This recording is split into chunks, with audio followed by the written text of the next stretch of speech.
datos or data ng ating mga marine scientists or marine biologists, napakayaman talaga ng ating karagatan. Ayon sa ulat, halos 1/3 ng ating supply na isda nanggagaling dito sa West Philippine Sea area, no? So, anong ibig sabihin nun? Food security, economic, no? So, maliban doon, ang West Philippine Sea, itong ating mga bahura dito, mayaman sa natural gas. Billion of barrels ang posibleng makuha natin na pwedeng magpaangat sa kalagayan ng ating mahirap na bansa. Dati naman, malaya tayong mangingisda dito, yung ating mga mangingisda mula Luzon, Visayas, Mindanao. Kahit yung ibang bansa pumapasok dito noon.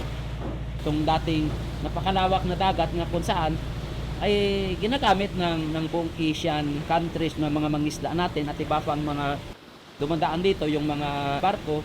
Medyo challenging sa atin itong ginagawa ng China. Gusto nilang suluhin ang area kahit may tinatawag tayong batas, yung ruling ng UNCLOS na ang exclusive economic zone ng Pilipinas mula sa ating baybayin hanggang 200 nautical miles ay sinasabi at legally na binibigay sa ating karapatan to protect and manage and to use these resources and this ocean, which is the West Philippine Sea. So, hinaharas at binubuli tayo pag pupasok tayo at gusto nating claim ito. West Philippine Sea, atin ito! West Philippine Sea, atin ito! Atin ito! West Yung atin ito kasi actually, very young coalition siya ng iba't ibang grupo na naniniwala na ang pagdepensa sa West Philippine Sea ay collective responsibility ng mga ordinaryong mamamayan at pwede natin siyang gawin through peaceful means. Pero yung mga grupong nagsama-sama dito, mga nagkakampanya na yan para sa West Philippine Sea ng over a decade na. Kasi halimbawa kami sa Akbayan, mga 2011, 2012 pa lang, we were protesting on the streets sa pambubuli ng China. Tapos sa loob naman ng Kongreso, we filed a resolution encouraging government to rename this part of our exclusive economic zone into Western Philippine Sea pa nga nun. Kasi during that time, hindi pa West Philippine Sea ang tawag dito sa lugar na to. Pero ang assertion namin ay kung atin at tayo ang may karapatan dito sa area na ito, pwede natin siyang pangalanan, pwede nating tawagin siyang West Philippine Sea. Hanggang sa nung 2023 nga, nagsama-sama yung iba-ibang grupong muli. Tapos naisipan na, can we do something else apart from the usual? There must be other ways to make the issue more popular and make it participatory. Talagang ipakita yung tinatawag nating people power pagdating sa karagatan. Kaya hanggang sa nabuo nga yung ideya na what if pumunta tayo sa West Philippine Sea at maglayag dahil karapatan naman natin yon. Day fighting with these big vessels of Chinese. Kasi nga nasa Philippine Rural Reconstruction Movement ako, ano? Isang NGO. Inisip namin, kasi sabi ng mga mangingisda, bakit puro kanin ang pinag-uusapan nyo, walang ulam? Tapos ang pinakaunang ulam ng Pilipino sa protina ay isda.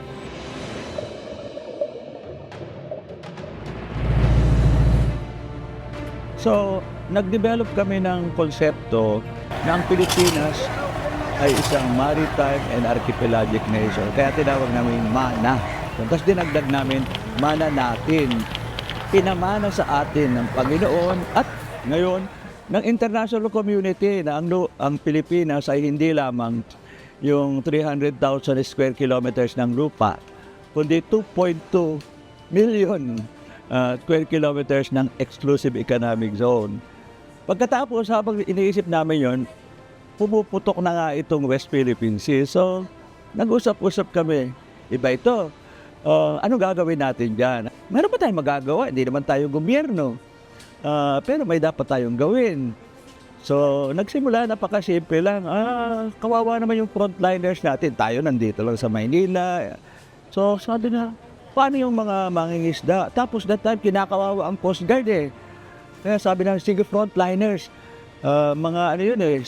Oktubre ng 2023, mangulek na tayo ng pamaskong handog. Sino bang ayaw ng Christmas gift? Pero ngayon, nadagdagan, alam mo naman, mga aktivista mag-isip, dagdagan natin, isama natin pati BRP Sierra Madre. Ayun, medyo sabi nila, Coast Guard, mangingisda, pati yung BRP Sierra Madre. So sabi, sige, maraming nag-contribute. Ito, bulto-bulto ang dinadalang tulong. Diya, enjoy kami. Akala namin ganun kasimple lang. Tapos, ay nako, itong barkong pinagamit sa amin, papunta na nga sana sa BRP Sierra Madre, hinarang. Di, iwas, ayaw naman namin. Tapos, umiwas man, pwedeng lumipat na lang tayo sa maliit na isla lang, yung Lawak Island, magdadala rin. Hinarang pa rin. Sabi namin, sobra naman ito. Malapit din. Chinese Navy identified with the number 173 passed us by. That's Chinese Coast Guard. So left side, heading for this direction is it Chinese? Yes, Chinese. Chinese. Yeah, That this big one. Heading for the left. Malapit pa lang mo. Northwest ng Puerto Princesa, 70 miles. Yung dalawa. Yeah. Ito Navy, Chinese Coast Guard? Yeah. May dalawang Chinese Navy, isang Coast Guard, Chinese Coast Guard. Hindi nila tayo dapat, they're supposed not to close to our... They're converging na. Yes. For ships. Or like this, di ba lumapit, tapos ano siya? Oh. Nalingin sa kanila, yung lumapit. Sabi niya sa inyo yata. Nilapitan niya. Ayun, no? Oh, ngayon sinundan niya pa tayo ngayon, no? First mission namin, nung papunta kami ng Ayungin, nagkaroon sila ng danger maneuvering sa approaching sa amin. Kahit na may escort kami, so sa akin naman siyempre, hindi naman kami hindi naman kami pang military vessel or naval vessel. So commercial vessel tayo, tapos ang mga kasama ko pa mga estudyante. So I decided to abort the mission. Kasi baka mamaya, number one, siyempre yung safety of the vessel at saka lalo na yung safety ng aking mga pasahero. Tinan mo, hinarangan niya si ano. Ano? Tinan mo siya, bakit kasama niya? Hinarangan niya si ano.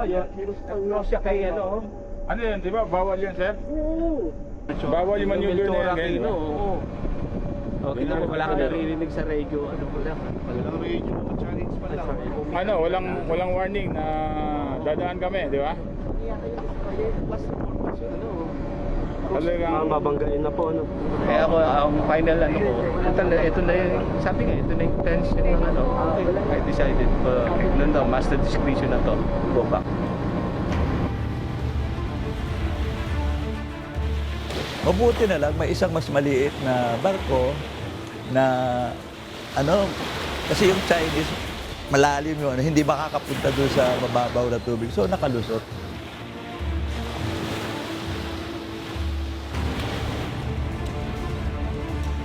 Yung second mission naman, ang naisip namin, mainam na ang i-highlight naman yung mga mangingisda na dito yung traditional fishing grounds nila, dito nanggagaling yung kabuhayan nila. At yung Scarborough Shoal o Panatag Shoal, isa siya dun sa mga talagang part ng West Philippine Sea na nagko-congregate yung mga mangingisda kasi banayad yung tubig dun sa shoal.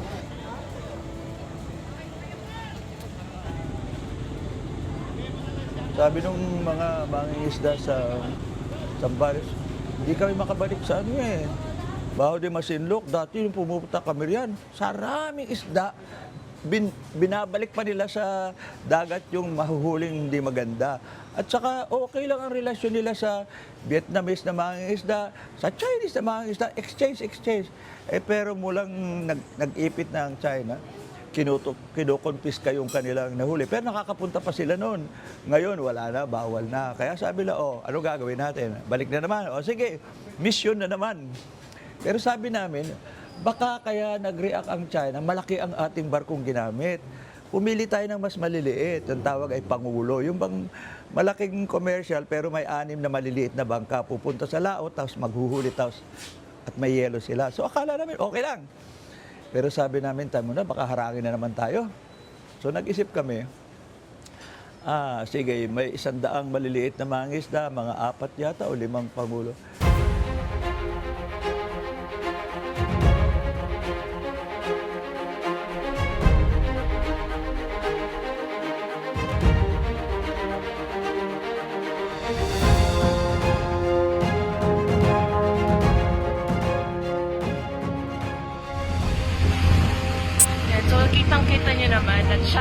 postcard. Malapit tayo ngayon. It's almost 6:20 p.m. and paliko ang China sa atin. Isang araw bago yung misyon, nilang ginagawa dyan, magpadala tayo ng isang pangulo doon sa kabila. Ayun, nakalusot. At tuwang-tuwa yung mga mangingisda na nabigyan.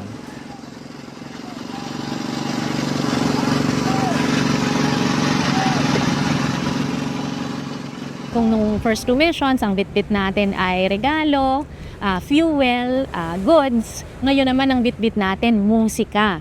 It's a common language of different people from different nations. It can build a bridge. Pwede siyang maging tulay ng iba't ibang mga mamamayan ng iba't ibang bansa. At yun yung gusto natin gawin this time. Yung peace concert natin, hindi lang siya mga Filipino artists. May kasama rin tayo na artists from neighboring countries. Meron from Japan, South Korea, Malaysia, Indonesia. Iba-iba man yung lengguwahe natin, pero iisa ang mensahe. And that message is the message of peace, message of solidarity, pagkakaisa, and it's also a way to celebrate yung ating collective aspiration for peace within our region. Welcome to the Atenito concert at C4 Peace. Let's look forward to the Finally, makakasakay ako sa barko at makakasama. Last time kasi, pinagbawalan ako sumakay. Hindi ka lang senior, super senior ka, bawal ka na sa barko.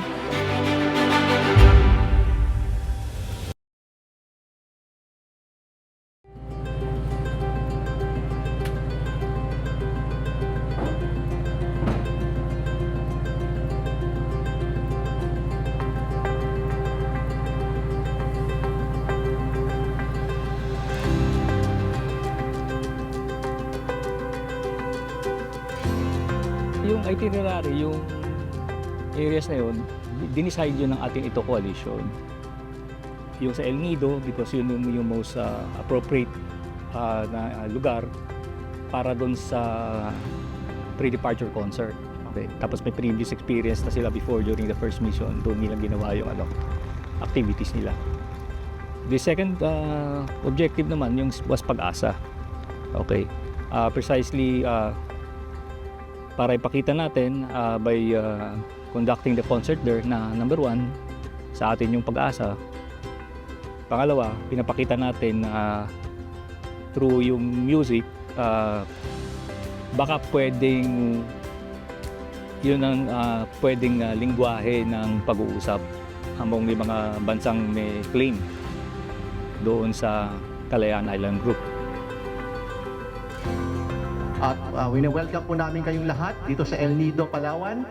And I'm happy to announce our third mission is now officially starting. This historic concert is our love song to the West Philippine Sea and the frontliners, everyone who stands up to protect it. Yung konsepto muna na ang concert ay magaganap sa deck ng isang barko papuntang West Philippine Sea. Tapos nagtanong sila sa amin kung sino yung pwedeng masasuggest na artist na willing and available na to perform. Ang naging role ko lang naman bilang direktor ay inalam sila yung mga artists, no? Inalam yung kanilang mga kanta, tapos lalo na yung mga foreign artists, no? And then hindi naman ako masyadong familiar kung sino sila, so inalam ko sila anong klaseng mga kanta. And then we suggested the program flow in terms of lineup, art of artists, and also in between, usapan namin na ganito yung flow, ganito yung mga video support ay magsisilbing additional information about the whole advocacy, but secondly as a transition from one artist or one set to the next, no? Para walang laylay. Kung masyadong matagal ng lull sa ere, parang iiwanan ka ng mga manonood mo kahit streaming.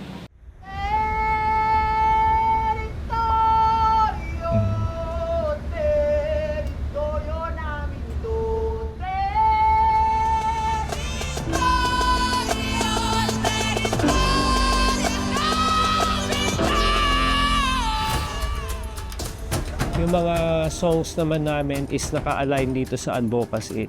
Kasi kagaya nung kanta namin na Teritoryo, nagawa na namin last year pa.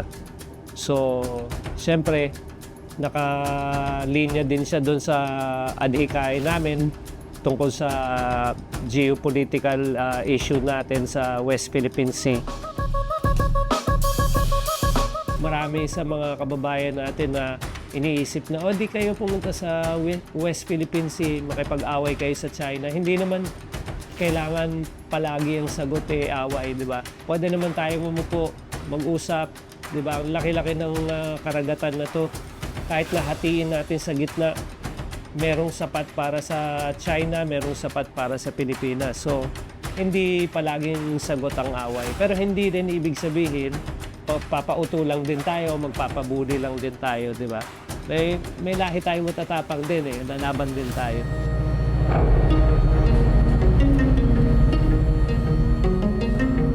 Nung nasa boat kami papunta dito, sabi ko sobrang surreal nitong araw na to. I'm very, very happy. Peaceful naman yung pamamaraan natin, itong concert na ito. It's a different platform, it's music. So, sakto, ito lang yung kaya kong gawin. So, kung anong paraan para tumulong, gagawin. Pwede ko ikwento sa mga anak ko.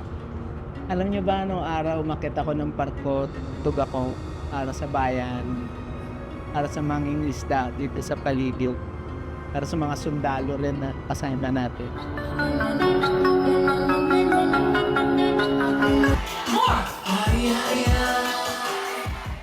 Actually, this is called Peace Concert, diba? So like I'm pure Japanese, but like I'm an artist here in the Philippines, and the reason why like I started my music because I want to be a bridge between Philippines and Japan. Yeah, this is my pinaka purpose because like I didn't expect so many Filipinos supporting me, and like Filipinos changed my life in a good way. That's I really appreciate to the all Filipinos. That's why like now I'm doing the music for the bridge. Peace, di ba? Ako, I don't have an issue joining this kasi talagang maganda yung advocacy and syempre gusto ko rin ma-experience tumugtog sa gitna ng dagat. Pero yung husband ko medyo nag-worry siya kasi medyo mainit nga daw yung issue with the West Philippine Sea. But it pushed through anyway kasi he had done research din. Tapos meron naman mga Coast Guard, so I think yung safety is still the priority. I think ako lang yung nag-iisa na walang naging worry kasi may paniniwala ako na pag binigay sa'yo, parang napili ka, ibig sabihin may dahilan. So, ako lang yung nag-iisa na okay lang, go. And if we resort to going to war, it's not only going to cost the planet, it's also going to traumatize people again, and this trauma we pass on to the next generation and to the next, and we really need peace because we need healing. At yung susunod po namin kanta ay gusto namin ialay sa lahat ng mga kababaihan na nandito ngayong gabi. Maraming salamat. At napag-usapan nga po kanina na... Sabi ko nga, ako ay isang ina. Parang in the future, masasabi ko sa anak ko na isa kami sa nag-play sa concert na yan, na kahit papaano nakaambag kami doon sa ating advocacy. Ayun, I'd be proud.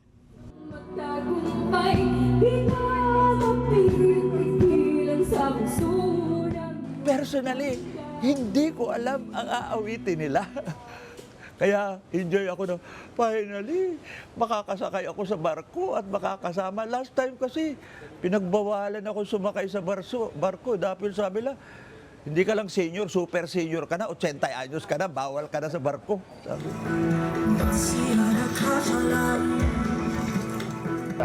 Hindi siya expected namin na ganun ka-dynamic, ganun kaganda yung magiging concert.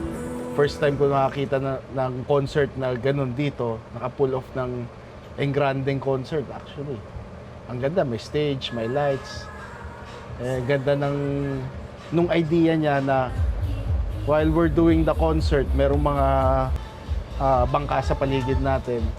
So it isn't a usual setup eh. Parang kumbaga yung mga backyard cinema noon na ito yung cinema, then you have the cars, doon sila nanonood ng sine nila.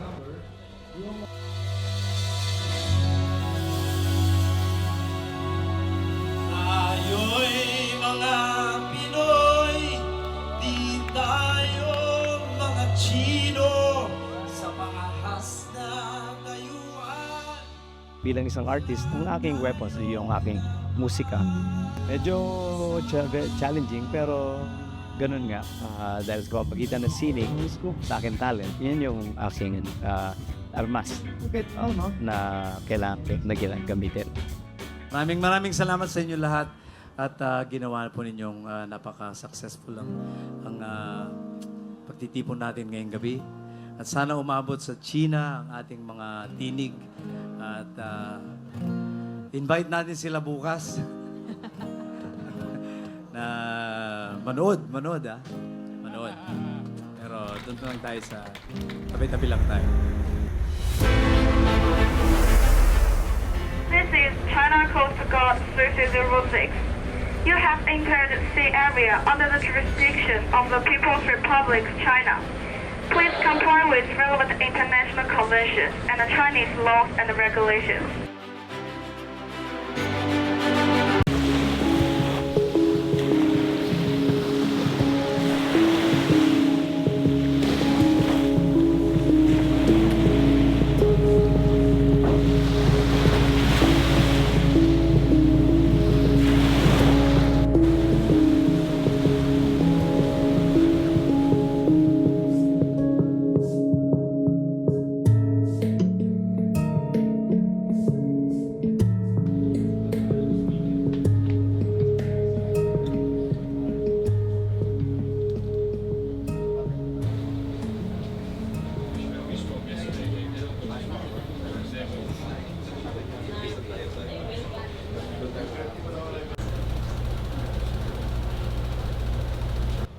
Announcement to all passengers, guests. I would like you to inform that we have sighted Chinese vessel on our port sides, about 7 nautical miles off, a speed of 20 knots. Thank you.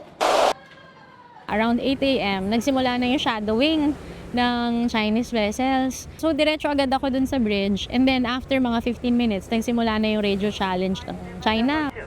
This is China Coast Guard 3006. You have entered sea area under the jurisdiction of the People's Republic of China. Please comply with relevant international conventions and the Chinese laws and regulations. To China Coast Guard 3306. This is Philippine Coast Guard vessel BRP Melchora Aquino.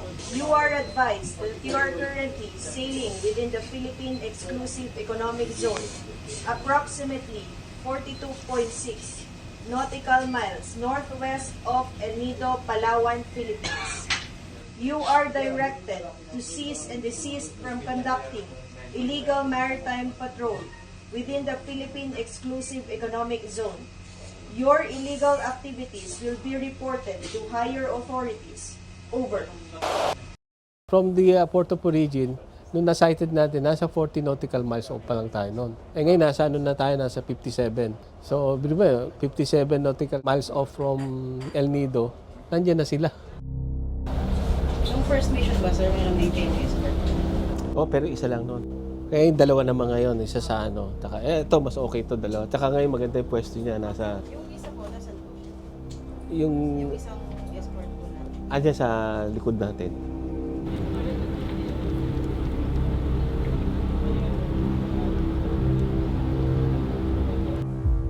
Nung umalis tayo ng El Nido, nauna yung dalawang Coast Guard vessel based on our agreement. Then tayo yung huli.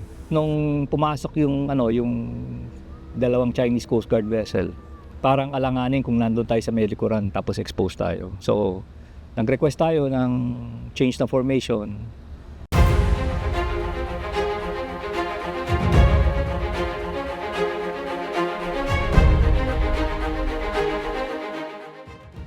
So, ang tawag namin do Formation 1. Tapos, nirequest ko na yung Kapitan Oka nasa gitna para mas may flexibility yung maneuver nun eh. Yung galaw ng dalawang Coast Guard vessels na escort natin. Kung tayo nasa gitna na, pwede silang pumihit pakaliwa, pakanan o sideways from that position.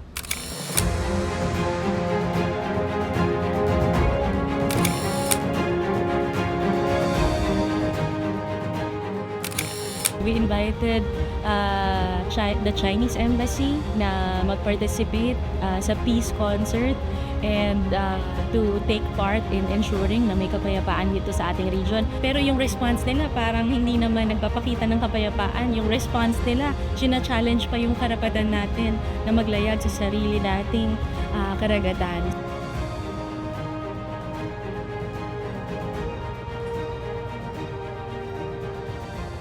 Maintain naman sila ngayon ng mga at least good distance naman of 4 nautical miles. Pero I hope hindi naman sila maging agresibo since ang dami din nating on board ngayon. Total of 243 souls on board. So yun yung pinoprotektahan natin.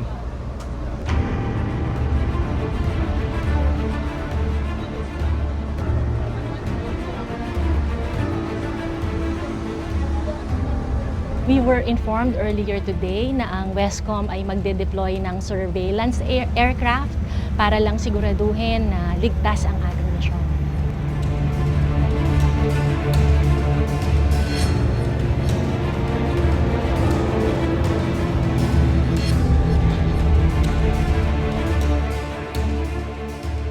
Lahat naman ng actions nila expected na eh. We ensured na minimal yung risk sa atin. So, kung nag-expect kayo na mayroong water cannon o mayroong we ensured na yung possibility is very minimal. So, our assessment then is it's very unlikely na gumamit sila ng water cannon and any other dangerous maneuver that would really jeopardize the passengers on board. Dahil mas talo sila. Nakita nila to nung second mission. Talong-talo sila sa narrative dahil ang dami nilang ipinadalang Chinese maritime forces. And close to 20 ships and vessels from China gathered en masse near Panatag Shoal to prep for the Atin Ito Coalition resupply mission.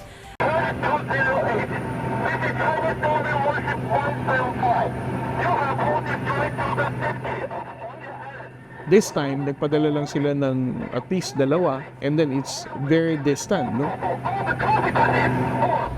So, isa kanina, sana?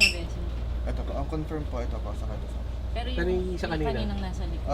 Hindi po confirm, nawala na po siya sa radar po. Nawala sa radar? Hindi sila magkasama? Hindi po siya ma-detect ng radar ngayon po. Hindi sila magkasama, dalawa? Hindi po. Ang nakakalakas ng loob, yung mga volunteers natin, kita natin na syempre parang may pakiramdam na righteous anger, bakit tayo ginagawa niyan ng China, pero at the same time makikita mo na kita rin yung tapang nila kasi tinuloy lang nila yung activity nila, nag-preparation para sa concert, tapos makikita mo mamaya nagbe-breakfast na, nagtatawanan, tapos nung hapon nag-jamming session pa. So kahit na alam mong nababahala silang may Chinese Coast Guard na nagsha-shadow sa atin, tuloy pa rin yung kanilang mga activities at tasks. The Philippines is once again putting on a show in the South China Sea, this time a so-called maritime concert. The farce was staged by Atin Ito, a group known for stirring up trouble in the region. This time, it even sent musicians out to sea in a desperate bid for attention, a move that shows just how far they're willing to go. Say no to clout chasing in geopolitics. It's a matter of intimidation. It's something that a lot of people with power would do, regardless of nations or politicians or your bosses at work even would do that. So it's that kind of intimidation where, hey, don't do this. I'm like, no, I'm within my I have my rights. I'm within my space. So it's a matter of understanding. You know you have your rights. You know you have. You know your boundaries, you know your rights, and you are within limit, and you're not trying to provoke anything. Ganap sa paglanghap kay ilulang ka. Sobrang bayad sa may utang pa. Di mahagilap sa dilim anino mong lumiliwanag. Angkop sa iyong talino. Dito kami sa kung saan pinag-aagawan tong pag-aari ng Pilipinas. Pero syempre, nilalaban pa rin natin para sa buong Pilipinas kahit may kaba.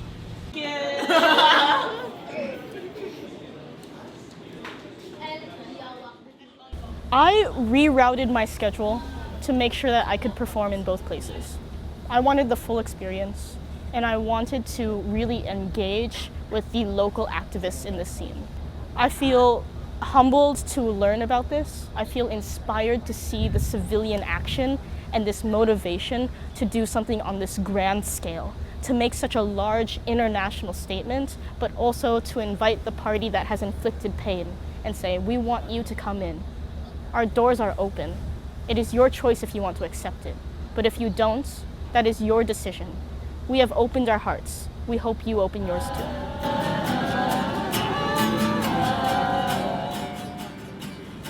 Sa mata ng China, lahat ng ginagawa natin ay mali. Pero ang totoo lang, tayo yung may karapatan na mag-conduct ng legitimate government and also legitimate civilian actions dito sa ating karagatan.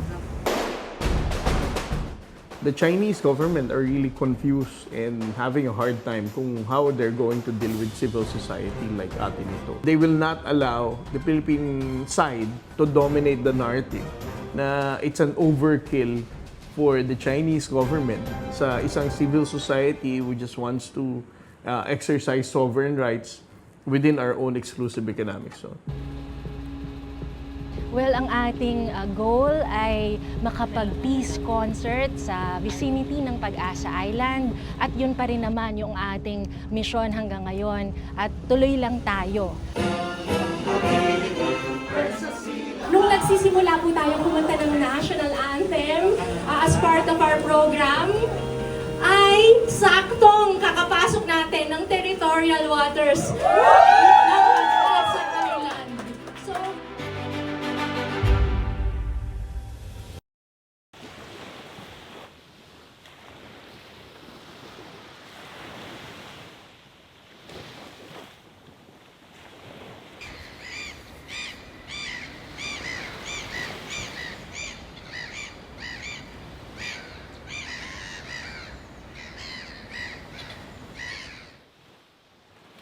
po ba, sir, kumalas yung sumusunod sa atin na China? Hanggang ngayon, meron pa rin namang isa. Merong isa kagabi, 9 ng gabi, Melchor Aquino, nag-proceed na nauna na siya sa port of natin, sa destination ko natin. Sumunod din yung isang doon sa Chinese. Tapos, naiwan na lang sa atin si Malapascua, isang na lang, Coast Guard na natin. Parang pa nga eh. Asan na si Malapascua? Dito, yun na lang naiwan. Tapos meron pang isang Chinese pero along with lang sa atin, sumusunod-sunod na lang, hindi wala. So, okay lang, very safe naman. Yun lang, kasi medyo nag-start na yung southwest monsoon, yung southwest may tas overcast, medyo may ulan, tsaka may konting hangin.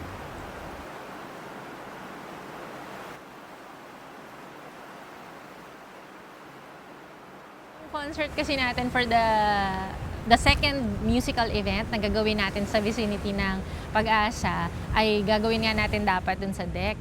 So, biglang umulan. Actually, buong umaga umuulan. Kaya, syempre, we wanted to protect the artists, the audience, and also the equipment. Kaya, around 10 a.m., 12 o'clock yung concert, nag-usap na kami ng team para i-assess ano ba yung pwede natin gawing plan B. Ipipihit yung barko, So, nasa left side siya. Pero mas talaga, kung approaching ka, nasa left side siya. Okay. So, mas mainam dun sila mag-set. Okay, copy po. So, yun po yung iniisip namin. Pwede po dito sa baba. In case. Sa ano pa nga? Sa ilalim nito. Dito, sa loob. Sa salon? Hindi, dito. Sa baba. Kasi gusto namin nakikita pa rin yung... Kasi isa rin doon, nandun pa yung ibang mga main switch na nandun doon. Sige. Sabi ko walang gagalawin. So, dito, maririnig mo yung kantahan namin. Oo, wag lang dito kasi talagang ito. Hindi dito, sa baba. So, at least kita pa rin yung dagat. Yun lang yung namin. Thank you, Pops. Okay. Hindi expect din naman talaga na magiging maulan on our way to Pag-asa. So we had to make the necessary adjustment. And then, Of course, hindi ang challenge lang doon was hindi ko alam na ano yung itsura ng pupuntahang venue eh. Pero we just have to make do with what we have.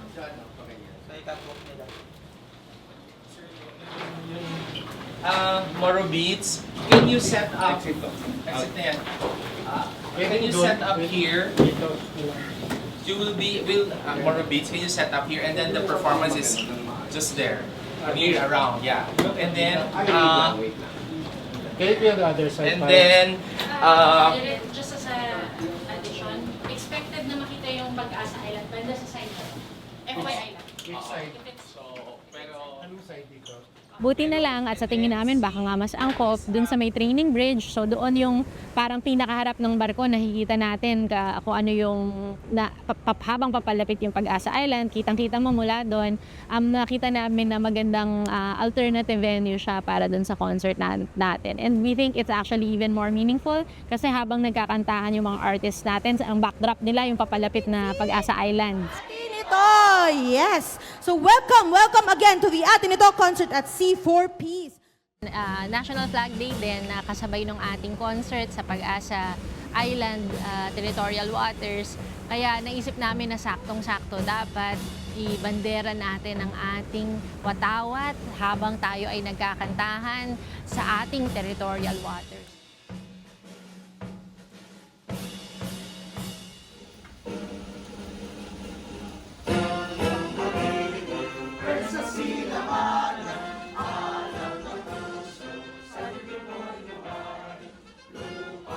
Nung nagsisimula po tayong kumanta ng national anthem as part of our program, ay saktong kakapasok natin ng territorial waters ng Pag-asa Island. So, success, panalo po at nakaabot tayo sa ating destination.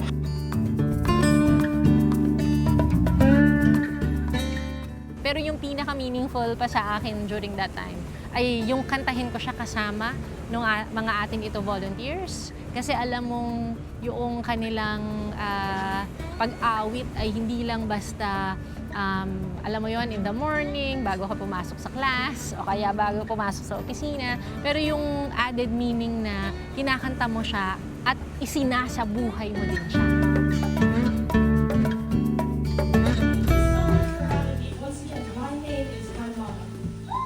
To have to switch to very tight corners, I felt disappointed at first. But once I was there, and I felt how intimate it was, and how much the crowd moved, and you could see everyone's faces, and that's what I know to be home. How does it feel performing in front of a Filipino crowd twice? Very nerve-wracking because the Pinoys are very known for having great voice. When I got this gig, I was like, oh my God, I need to do something with my voice because everyone sounds so good. So it's a bit worrying in the technical sense.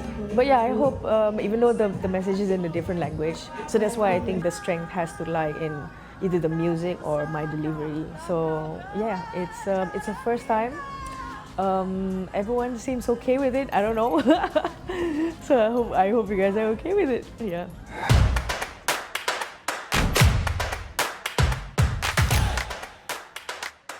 At naging ano siya ngayon, indoor rave party pa nga eh. Kasi yung mga kasama nating volunteers ay nakikanta, nakisayaw dun sa ating artist na nakita rin talaga natin yung tayo ay pantay-pantay magkakasama sa kantahan. Yung concert natin, hindi lang tayo ang naka-experience at naka-witness nung kantahan, pero kasama natin yung mga kapwa Pilipino na nanonood sa live stream na amplify yung ating love song para sa West Philippine Sea at sa mga tumitindig nito. At gayon din, hindi lang siguro mga Pilipino yung nanonood, baka yung mga iba pang na fans ng ating mga artists na nag-perform, baka nakapanood din. Again, we want this message to be loud and clear sa global community na ang mga Pilipino at yung mga iba pang mamamayan ay tumitindig para sa kapayapaan.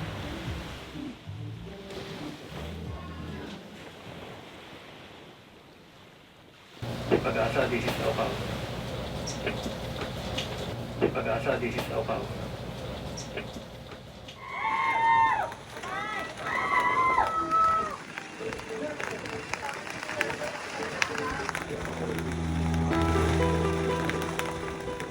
think the most memorable thing is when we approach the Pegasus Island, and we give some fuel to support their livelihood in the islands.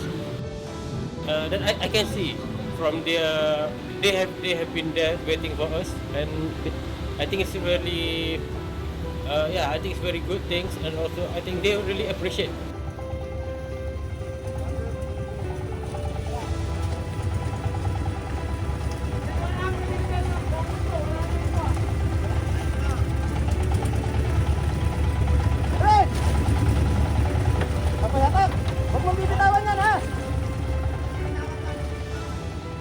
Around 11 fishing boats yung ating nakasalubong at kapalit naman din po ay tayo ay nagbigay ng much needed support at nag-refuel doon sa mga fishing boats na sumalubong sa atin. In total, nakapagbigay po tayo ng 22 containers ng 10 liters each doon sa 11 fishing vessels na ating nakasalubong.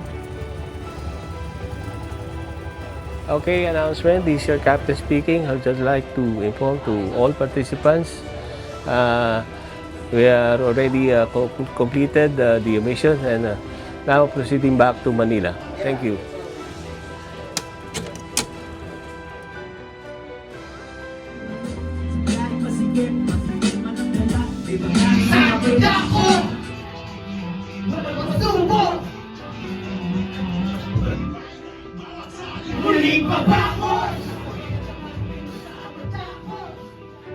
So, kamusta naman po yung naging mission po natin ngayon, Miss Pam? Well, I think it's safe to announce, mission accomplished tayo. Na-conduct natin yung ating intended activities from the send-off musical event nung Monday sa El Nido.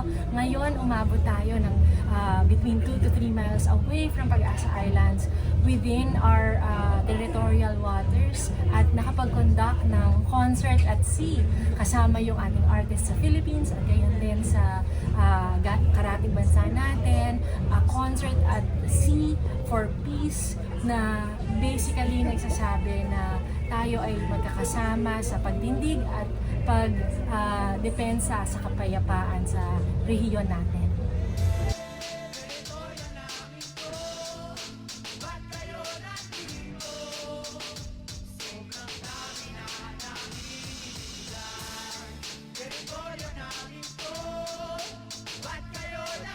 Wala po akong idea doon na parang ako po yung magko-close ng program na yon. Pero nang sinabi na pwede ka bang mag-wave ng flag, actually po, dapat po talaga idadance ko yon, isasayaw ko yung flag. Pero dahil sa weather, mas pinili na lang po doon sa ibang lugar kung saan maliit yung space. So, winagayway ko yung flag. So, nakaka-proud dahil una, tayo yung magko-close ng third civilian mission na program. Pangalawa, na-feel ko yung nationalism natin bilang Pilipino na despite ng nangyari yung weather, yung mga technicalities, nagawa nating matapos yung event na yon na masaya pa din. First time na nasa barko at ang lumalayag, kaya din parang core memory siya for us, no? Members ngayon. So kami din sa PETA, parang we are also honored and very grateful that we were tapped because ito yung pamamaraan namin na mapakita kung ano din yung kakayanan at kontribusyon namin bilang mga taga-PETA sa usapin ito. Bilang isang pinakabatang volunteer po, nakakatuwa na makasama po sa ganito at maranasan yung mga ganitong civilian actions. Yung mga kwento po sa West Philippine Sea ay naririnig lang natin sa mga balita, sa mga tao na nakakasama natin. Ngunit ngayon, makakabuo po tayo ng sarili nating storya na maibabahagi din po natin sa mga kapwa ko kabataan.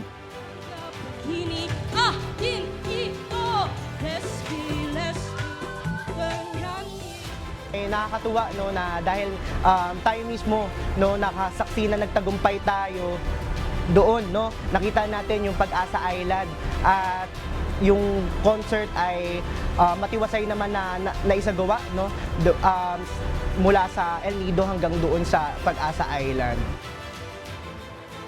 At ang pinapakita, hina-highlight natin sa China, hina-highlight natin sa buong mundo, hindi ang China ang boss dito sa West Philippine Sea. Pero tayo, malaya natin gagawin at hindi niya tayo mapipigilan. At gagawin nating regular yung mga civilian actions such as this, at kahit anong pang haharang ng China, tuloy pa rin tayo. Para sa akin, this kind of civil society movement is a very good development. No? So try to imagine, no? Kung lahat ng civil society dito sa Pilipinas will also be sailing towards the West Philippine Sea. Baka maubusan ng barko ang China, no? And we're just talking about the Philippines. What if the civil society organizations in Vietnam, Malaysia, Indonesia, Brunei will also do the same thing? It will be trouble for China how they can be able to arrest this kind of activities, no? We have to understand na ang laban ng West Philippine Sea, laban natin lahat to bilang Pilipino.